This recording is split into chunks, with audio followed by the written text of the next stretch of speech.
Me oleme lähenenud niimoodi, et esiteks, nagu ma siin juba mitu korda olen maininud, et see õppekorraldus on niimoodi üles ehitatud, et inimene satub keskkonda, kus ta ise peab hakkama majandama, ise endal näiteks määrama graafikut, millal ta õpib, ise võtma selle õppematerjali ette, ise uurima neid ülesandeid, mida seal õpetaja on püstitanud, ise osalema, ise andma ka kontakti või võtma ühendust õpetajaga, kui ta tahab konsultatsiooni.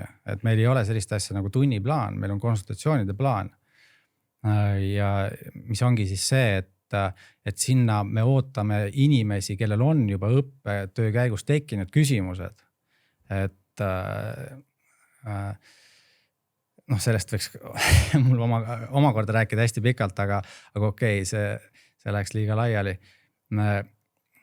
Aga lisaks me toetame ka seda õppijat siis läbi selle, et igal õppijal on oma mentor, kes on juhendatud vastavalt just toetama seda oma algatust, ise tegemist, enesejuhtimist.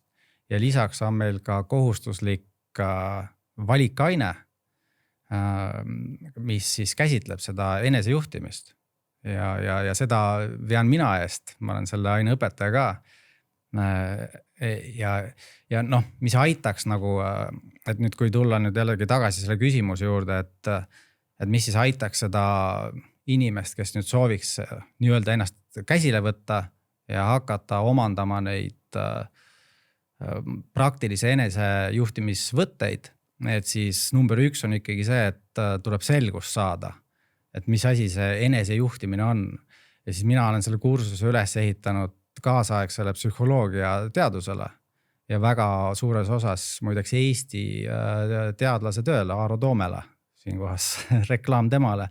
Aga tõesti see on nagu, nii palju kui mina olen siin haridusmaastikul toimetanud, kõige sellisem selgem ja praktilisem teooria, mida siis kõik saavad kasutada oma enesejuhtimise juures.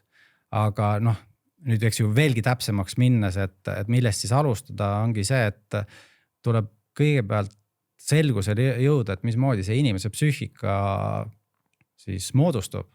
Ja selleks on juba teadus üpriski täpseks saanud, et kui see ülevaade on olemas, siis sa juba hakkad mõistma, et kus on sul probleemid näiteks emotsionaalsete reageeringutega, et sa oled varasemast elukogemusest sisse kujundanud endale mingisugused emotsionaalsed reageeringud, mis takistavad sind, kus on sul seal näiteks mingisugused automatistlikud mõtted, mis ei olegi võib-olla sinu omad, et sa oled võtnud, et kus iganes uudistest või lähiringkonnast üle.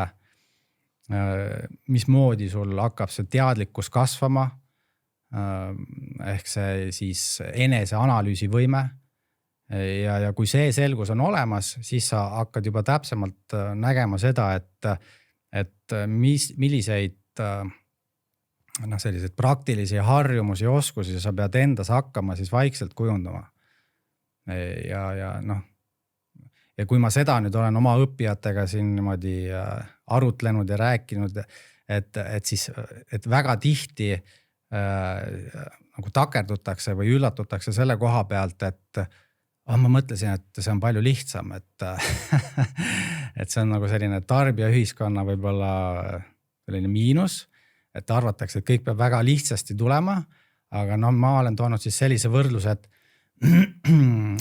see on nagu lihaste treenimine, et kui sa tahad tugevaks ja kiireks saada, siis sa pead rutiinselt neid lihaseid treenima ja teadlikult, mitte niimoodi, et sa üht lihasgruppi forsseerid üle ja teised jätad tähelepanuta, eks ju, siis sul keha kasvab kiiva, et sisuliselt on selle psüühikaga samamoodi, et sa pead väga rutiinselt, süsteemselt sellele lähenema, et tekiksid vajalikud harjumused.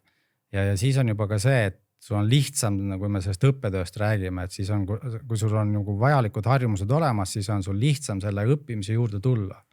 sest noh, tahes-tahtmata nagu ka trenni minek on alati selline, et kas ma ikka täna saan ja aju võib-olla hakkab siin ette viskama mingisuguseid vabandusi, et miks ma täna ei peaks tegema, aga homme oleks hea päev, et. Või snäkkimisega, homme alustan siis tervislikku elustiili. Ja just, et õppimisega on samamoodi, et alati on eks ju lihtsam alustada homme kui praegu.